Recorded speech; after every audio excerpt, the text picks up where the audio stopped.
अस्सलाम वालेकुम एवरीवन। तो फ्रेंड्स, आज जी मैंने आपको बहुत ही ज़बरदस्त सी टिप बतानी है।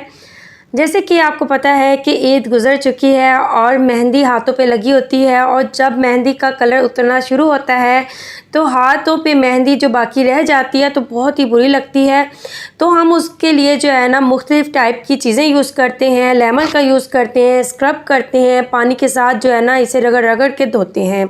लेकिन आज मैं आपको एक ऐसी चीज़ बताने वाली हूँ जो कि बहुत ही आसान है। एक बार आप यूज़ करेंगे इंशाल्लाह आपके हाथ जो है वो साफ़ हो जाएंगे, बल्कि हाथ जो है आपके गोरे चिट्टे भी हो जाएंगे।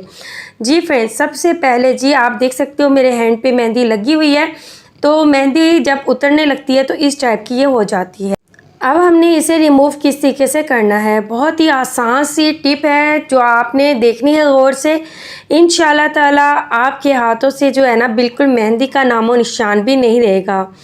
अब टूथपेस्ट तो हर घर में मौजूद होती है, लेकिन आपको ये वाइट वाली ही टूथपेस्ट लेनी है। ठीक है जी, इसे आपने इस तरीके से लगा लेना है।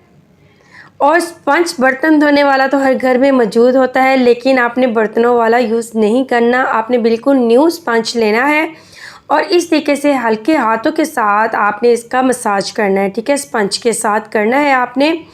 तो बिल्कुल भी ज़ोर ज़ोर से नहीं रगड़ना, इससे आपकी स्किन पे रैश हो जाएंगे। इसलिए बिल्कुल हल्के हाथों के साथ जो है ना इसे आपने स्पंज की मदद से जो है इसे आपने हल्का हल्का स्क्रब करना है। ठीक है जी, अब हम हल्का सा पानी लगा लेंगे, उसके बाद दोबारा से इसका इसी तरीके से मसाज करेंगे। और जहाँ जहाँ मेहंदी लगी हुई है आपने वहाँ वहाँ इसे अच्छे से स्क्रब कर लेना है ताकि ये अच्छे से रिमूव हो जाए।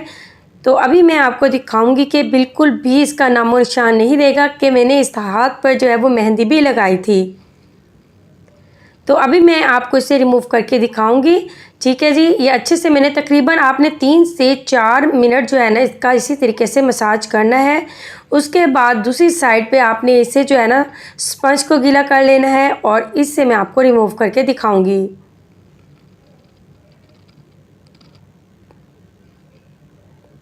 जी फ्रेंड्स, अब आप चेक कर सकते हो, अल्हम्दुलिल्लाह आपके सामने ही मैंने मसाज किया था। इसके ऊपर मैंने कोई ऐसी चीज़ नहीं लगाई जिससे आपको लगे कि मैंने कोई और चीज़ लगाई है जिससे ये रिमूव हो गया है। ठीक है जी, तो इसके आप देख सकते हैं मेहंदी के जितने भी निशान हैं यहाँ से गायब हो चुके हैं। अब मैं आपको इसे वॉश करके दिखाऊंगी। ठीक है जी, जो थोड़े बहुत रह भी जाएंगे उसे दोबारा से आपने इसी तरीके से जो है ना मसाज करते हुए रिमूव कर लेना है। इसके बाद मैं आपको फुल हैंड जो है वो वॉश करके दिखाऊंगी। अगर आपके हैंड बहुत ज़्यादा ड्राई हो जाते हैं इस तरीके से स्क्रब करने से, तो इसके बाद आपने मॉइस्चराइज़र लगा लेना है। इससे आपके हैंड सॉफ्ट भी हो जाएंगे और वाइटनिंग की तरफ भी जाएंगे इंशाल्लाह ताला। और आप देख सकते हैं कि मेहंदी का नामो निशान भी नहीं है। अब दूसरे हैंड पे भी मैं इसी तरीके से जो है ना इसका मसाज कर लूँगी ताकि ये भी जो है ना रिमूव हो जाए। आप देख सकते हो। अच्छा, एक हाथ पे मेरे दूसरी कंपनी की मेहंदी लगी हुई थी और दूसरे हैंड पे मेरी कज़न के घर जब मैं गई थी तो वो वाली मैंने मेहंदी लगाई हुई थी। अलग अलग कंपनीज़ की मेहंदी हैं, तो आप देख सकते हो माशाल्लाह दोनों ही अच्छे से रिमूव हो गई हैं। तो इसको भी मैं इसी तरीके से रिमूव कर लूँगी।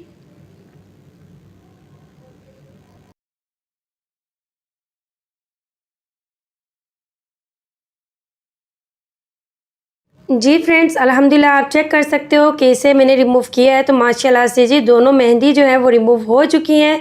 तो इसी तरीके से आप रिमूव कर सकते हो। बहुत ही अच्छी टिप है, ज़रूर यूज़ कीजिएगा और जी कमेंट करके बताइएगा कि आपने भी ये टिप यूज़ की है।